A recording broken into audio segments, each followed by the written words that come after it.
여야가 조국 법무장관 후보자 인사청문회를 오는 6일 하루 동안 여는데 합의했습니다. 현재는 증인과 자료 제출 등 세부적인 문제를 두고 협의하고 있습니다. 어제 뉴스룸 토론회에서 민주당과 한국당의 두 원내대표는 청문회를 두고 1시간 가까이 설전을 벌였었죠. 오늘도 이어진 협상 끝에 두 원내대표가 청문회 개최에 결국 합의했습니다. 먼저 유한울 기자의 보도입니다. 협상은 여러 번 계속됐습니다. 법사위에서는 여야 간사들이 또 민주당과 한국당의 원내대표들이 만나기도 했습니다. 오후에 다시 만난 여야 원내대표는 협상 끝에 조국 후보자 인사청문회를 오는 6일 하루 동안 진행하기로 했습니다. 서로 많은 이견이 있었지만 저희 국회의 책무를 이행하는 것이 맞다 이런 판단으로. 막판까지 쟁점이었던 조 후보자 가족을 증인으로 부르는 문제는 한국당이 물러섰습니다. 가족 증인은 부르지 않고 사실상 증인 문제는 배치 상태에서 진행될 수도 있다. 그 외에 누구를 증인으로 세울지는 법사위 여야 간사에게 협의해달라고 일임했습니다. 하지만 합의 뒤에도 여야의 신경전이 이어졌습니다. 야당은 청문회와 별개로 국정조사와 특검을 요구했습니다. 지금 드러난 것만으로도 조국 후보자에 대해서 이 차고 넘치는 비위 또 그다음 불법 이런 부분에 대해서 여당은 절대 받을 수 없다는 입장입니다. 저는 인사청문회도 하고 국정조사 특검도 얘기하고 그런다는 거는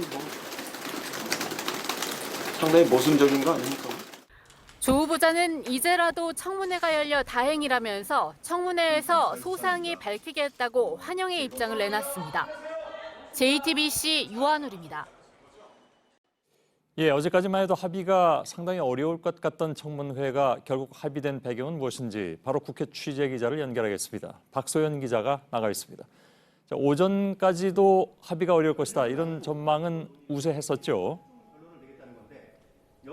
네, 말씀하신 대로 오늘 오전까지만 해도 증인 채택을 놓고 여야의 입장차는 분명했습니다. 한국당은 후보자 가족을 청문회에 부르고 그리고 다음 주 초에 청문회를 열자는 입장이었고요. 반면 민주당은 버스는 이미 떠났다라며 이번 주까지 청문회를 마치자는 입장이었습니다. 하지만 오늘 오후 2시 반에 민주당과 한국당 원내대표가 만나서 이번 주 금요일인 6일 하루 청문회를 열기로 합의했습니다.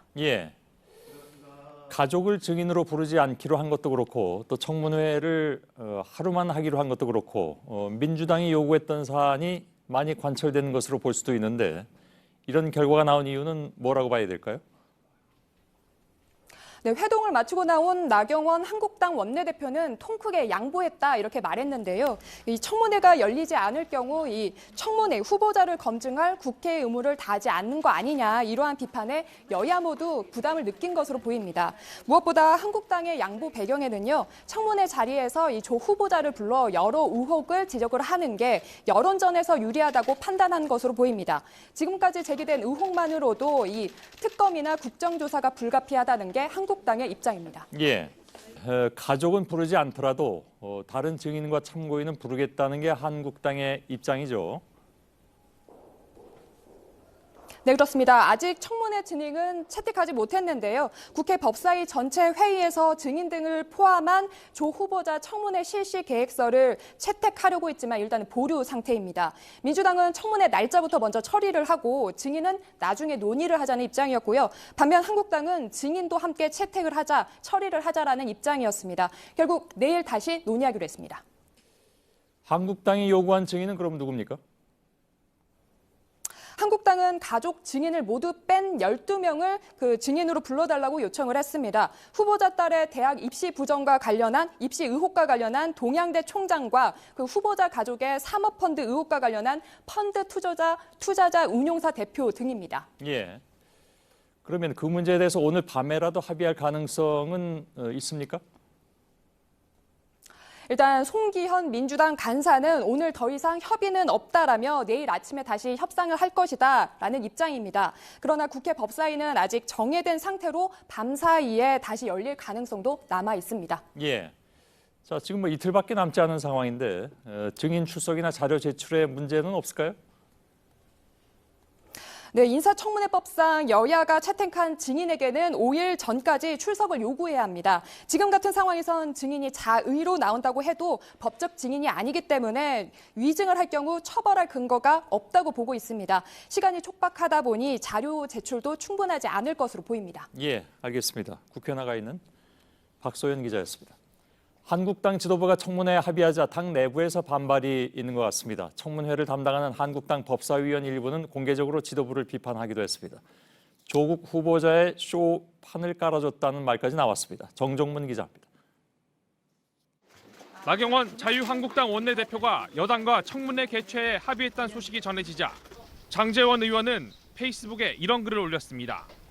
조국 청문회를 백기투항식 굴욕적 청문회라고 규정한 뒤 이미 물 건너간 청문회를 해서 그들의 쇼에 왜 판을 깔아주려고 하는지 모르겠다고 지도부를 정면 비판했습니다. 청문회 대신 국정조사를 관철시키자고도 했습니다. 이런 분위기는 법사위 회의장 안팎에서 연출됐습니다. 법사위원장 방에선 한국당 의원들 사이에 고성이 오갔습니다. 청문회 일정을 의결하기 위한 법사위 전체 회의도 예정보다 40분 늦게 시작됐습니다. 하지만 한국당 관계자는 청문회 보이콧으로 이어지진 않을 것이라고 전했습니다. 법사위원인 바른미래당 오신환 원내대표도 한국당을 향한 비판을 쏟아냈습니다. 지난 25일간 청문회 일정과 증인 채택 문제를 놓고 왜 그토록 실갱이를 벌인 것입니까? 오 원내대표는 청문회 대신 국정조사와 특검을 추진하겠다는 기존 입장을 재확인하면서 청문회 불참을 선언했습니다. JTBC 정종문입니다. 예, 이번에는 청와대를 연결하겠습니다. 안의근 기자가 나가 있습니다. 안 기자, 오늘 전격적으로 인사청문회가 합의가 된 셈인데 청와대는 어떤 입장을 보였습니까? 네, 윤도환 국민소통수석은 늦게나마 조국 후보자에 대한 인사청문회가 열리게 돼 다행이라는 입장을 냈습니다. 또 지난번 기자간담회를 통해 조 후보자가 의혹을 해명했듯 이번 청문회에서도 조 후보자가 그동안 제기된 의혹은 물론 기자간담회 이후 새로 제기된 의혹까지 말끔히 해명하길 기대한다고 밝혔습니다. 예, 청와대도 사실 인사청문회가 열리지 못하게 되는 상황을 부담스러워한 건 사실이겠죠? 네, 일단 인사청문회 없이 장관을 임명한 경우는 이명박 정부 때 일부 있었습니다. 다만 그때는 국회가 원구성이 안 됐었다는 나름 이유가 있어서 지금과는 상황이 달랐고요. 그래서 법무부 장관을 인사청문회 없이 임명한다는 건 청와대에도 상당한 부담이었습니다. 더욱이 지난번 조 후보자가 국회에서 청문회 대신 기자간담회를 연 것에 대해서도 여권 일부에서조차 적절치 않다는 지적들이 나오기도 했습니다.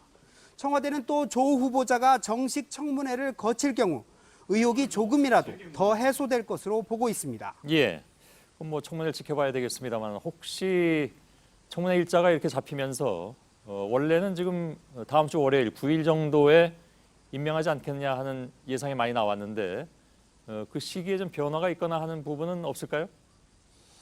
네, 재송부 시한 내 청문회를 여는 것이기 때문에 별다른 변화는 없을 전망입니다. 법상 청문 경과 보고서 채택 여부와 상관없이 재송부 시한인 6일이 지나면 문 대통령은 조국 후보자를 임명할 수 있습니다. 청와대 내부적으로는 현재까지 나온 의혹이 대부분 배우자와 딸 등 가족 관련이어서 임명에는 큰 하자가 없다는 분위기입니다. 청와대 고위 관계자는 후보자 임명은 검찰 수사 상황과 청문회 등을 지켜보고 결정할 것이라고 했는데 이는 원론적인 수준의 답변이지 현재 기조라면 임명 결정이 바뀔 것 같진 않습니다. 문재인 대통령은 청문회가 열리는 금요일 오후 귀국을 하게 되는데 주말께 임명 여부를 최종 결정할 것으로 보입니다. 예, 알겠습니다. 안의근 기자였습니다. 자, 어제 뉴스룸에서는 이인영 민주당 원내대표와 나경원 한국당 원내대표가 토론을 벌였습니다. 오늘 청문회 일정이 합의되면서 두 원내대표의 토론은 이른바 전초전이 된 셈이죠. 그만큼 치열하기도 했습니다. 김필준 기자입니다. 어제 토론회에선 조국 후보자를 둘러싼 여러 의혹에 대한 공방이 오갔습니다. 시작은 사모펀드였습니다. 사모펀드라는 것이 지금 이 펀드는 전부 다 조국 후보자의 가족 돈이 들어가 있습니다. 그것도 민정수석이 된 이후에 들어간 돈입니다. 조국 후보도 펀드에 대해서 그렇게 잘 알지 못했을 거다. 공직에 나서서 주식을 매각한 이후에 펀드에 넣는 거, 이 부분들은 뭐 괜찮다. 조 후보자 딸 장학금 의혹으로 옮겨붙었습니다. 800만 원의 장학금을 받았는데 예. 3학점 하나 수료했다고 예. 합니다. 그래서 지금 아무도 신청하지 않았는데 제가 들은 그 이야기들 중에는 환경대학원 이런 곳에 일반 다른 대학원과는 좀 다르게 기부금 이런 것들이 더 많이 모여서 장학금 의혹이 대통령 주치 임명과 연결되자 두 원내대표는 목소리를 높였습니다. 그 장학금을 준 분이 부산의료원장이 됐습니다. 또 그분이 추천한 분이 대통령 주치의가 됐습니다. 이건 포괄적 뇌물죄에 해당합니다. 대통령의 주치가 된 과정과 부산대 의전원 그 원장과의 이 관계들은 저는 굉장히 과도하게 짚으셨다. 이어 논문 일저자 논란과 웅동학원 등 두 대표는 토론의 마지막까지 기싸움을 벌였습니다. 그러면 그동안 그것을 어떻게 저희가 조국 후보에 대해서 알 수 확신을 있는 갖고 그렇게 수많은 의혹을 부풀려 오셨습니까? 최대한의 아니죠. 자, 시청자 저희는 여러분, 자료에 저 여기서 따라서 좀 인사를 드려야 될 것 했습니다. 같습니다. JTBC 김필주입니다. 예, 알겠습니다. 예, 조사기관 리얼미터가 오마이뉴스 의뢰로 3일 조사한 바에 따르면 응답자의 51.5%가 조국 법무부 장관 임명에 반대했고 46.1%가 임명에 찬성한 것으로 나왔습니다. 오차범위 아니죠. 지난달 28일 조사보다 격차가 15.3%포인트 줄어든 겁니다. 리얼미터는 조 후보자의 기자간담회를 시청했다고 응답한 사람 중에 53.4%가 임명 찬성을, 그리고 시청하지 않았다고 응답한 사람들 중에는 60%가 반대 의견을 냈다고 밝혔습니다.